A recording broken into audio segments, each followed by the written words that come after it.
হলো, লার্নিংটা হয়ে গেল। কারণ সিএমএ ফাইটার্স এর যে সিএমএ রিলেটেড গ্রুপ, এটাও আমাদের অনেক গ্রোইং একটা গ্রুপ। এখানে বিভিন্ন ধরনের মানুষ মানে সমস্যার সমাধান আমরা এমন হইছে আমি এএসপি উনিও হয়তো জানতে চাইছে যে ভাই আমার সাথে ফোনে একটা কথা বলবে যেটা একটা সলিউশন। আমি সর্বোচ্চ চেষ্টা করি উনার সলিউশন দিতে। কারণ আমি হচ্ছে একদম আমি শুরুতেই বলছি আমি হচ্ছে একজন লার্নার। আমি শিখি, শিখা জিনিসটা যতটুকু পারি শেয়ার করি। তবে সবচেয়ে ভালো লাগে আপনারা যদি সাথে থাকেন মানে পজিটিভ একটা কমেন্ট করেন বা ভাই এটাকে এরকম করা যায় বা এটা নিয়ে একটা ভিডিও বানান বা এটা নিয়ে একটা সলিউশন দেন। তাহলে হচ্ছে এই জিনিসটা সবচেয়ে বেশি ভালো লাগে। যে সবাই একটা মানে জিনিস আমার একটা শিখার একটা জায়গা হয় আর অন্যরাও সেটা শিখতে পারল। কারণ শিক্ষা হচ্ছে এখন যে জিনিসটা হচ্ছে এখন হচ্ছে যে এআই এর যে যুগ, শিখাটা হচ্ছে শুধু আমাদের যেটা নির্ভর করে জানার উপর। এটা আমার ইচ্ছার উপর। আমরা অনেক কিছু সলিউশন পেয়ে যাই। তারপরে আমরা একজনের কাছ থেকে শুনতে পছন্দ করি বা একজনের কাছ থেকে পরামর্শ নিতে পছন্দ করি। সেটা তো অবশ্যই থাকবে। পরামর্শের একটা জায়গায় সবাই সবাইকে দিবে। অনেকেই সেটা পছন্দ করে বা অনেকে যেটা পছন্দ করে না। তারপরেও কারণ অনেক সিনিয়রদেরকে আমি নিজেও অনেকবার মেসেজ দিছি আগে, অনেক কথা বলছি।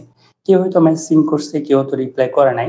সেই জায়গা থেকেই হচ্ছে H2B কর্পোরেটের মূল যে জায়গাটা, যে কোনো একটা প্রবলেম ফেস করলে সেটার যাতে সলিউশন চলে আসে। কমেন্ট করলে দেখা যায় আমি না পারি অন্য কেউ সেটার একটা সলিউশন দিবে। কারণ আমার এমন হইছে এক বড় ভাই কে একটা মেসেজ দিলাম, সেটা হয়তো উনি ইয়েস বা নো সেটাও অ্যান্সার দেয় নাই। তো সেই জায়গা থেকে আমি চিন্তা করছি যে না, আমি যতটুকু পারি একটা জ্ঞান শেয়ার করি। আর জ্ঞান শেয়ারের ক্ষেত্রে এটাই মানুষ যখন পজিটিভ রেসপন্স করে, অনেক সময় যে নেগেটিভ রেসপন্স আসে না এরকম না, নেগেটিভও আসে। তো পজিটিভটা আসলেই তখন হচ্ছে কাজ করার একটা মোটিভেশন আসে। তাই H2B কর্পোরেটের মূল পারপাস হচ্ছে কর্পোরেট নিয়ে সে জায়গায় প্রধানত যেমন tax, VAT, custom duty, accounting, costing, তারপর হচ্ছে কর্পোরেট কেয়ার টিপস, অনেক ব্রড একটা ক্যাটাগরি। যেটা আমার নামটা থেকে আমার উদ্দেশ্য ছিল কর্পোরেটের একটা জায়গাতে নিয়ে যাওয়া। এখন হয়তো আমি একা ভিডিও বানাই, সেটা অনেক সময় সময়ের কারণে হয়ে ওঠে না।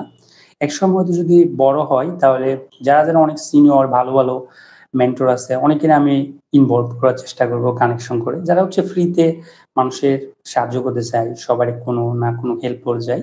তারপরে একটা জিনিস হয় কি, কারণ যারা এত সময় ব্যয় করে সবার একটা ফিডব্যাক আশা করে।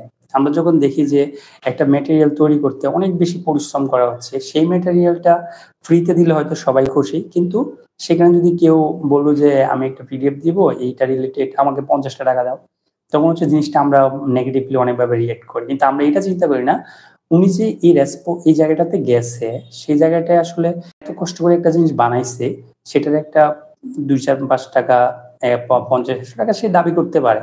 এটা আসলে নেগেটিভ না। কারণ যারা কাজ করে এটা নিয়ে, কারণ প্রচুর পরিমাণ আপনি একটা হয়তো ভিডিও একটা দেখতেছেন কিন্তু একটা ভিডিওটার যে ম্যাটেরিয়ালটা তৈরি করা, কারণ আমি সবচেয়ে ট্যাক্স ব্যাক নিয়ে যখন ভিডিও বানাই সর্বোচ্চ চেষ্টা করি কোনোভাবেই যাতে একটা মিস ইনফরমেশন বা মিস্টেক না হয়। তারপরেও হয়ে যেতে পারে, কারণ এটা হচ্ছে অ্যাকুরেট ইনফরমেশনের একটা ব্যাপার, সবসময় আপডেট থাকে, আপডেট ইনফরমেশন একটা জায়গা থাকে। সে জায়গা হচ্ছে অ্যাকুরেট যতটুকু পারা যায় সেটা করলে হয় সবার জন্য একটা সুবিধা হয়। তাই এটাই আপনারা সবাই হচ্ছে পাশে থাকবেন। মানে এটলিস্ট একটা ভিডিও দেখে যে ভিডিওটা ভালো হইছে একটা কমেন্ট করেন। ভিডিওটা আরেকটু ভালো করা যায় এরকম কমেন্ট করেন। একটা কমেন্ট করেন যে ভাই এই টপিকটা নিয়ে একটা ভিডিও বানা।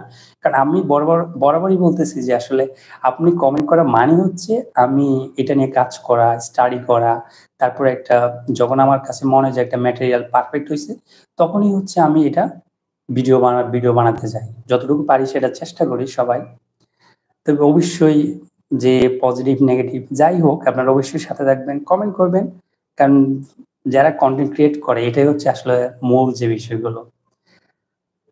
সো আপনারা সবাই সাথে থাকবেন এই কামনায়। কারণ আমার আজকে উদ্দেশ্য ছিল এটা যে আল্লাহর রহমতে মানে খুব তাড়াতাড়ি আমরা H2B কর্পোরেট খুব এতটুকু একটা গ্রো হয়ে গেছে সবাইকে সাথে নিয়ে, সবাই এতটা রেসপন্স, সেটার জন্যই আসলে আজকে লাইভটা আসা। এটা আমার ১ম লাইভ।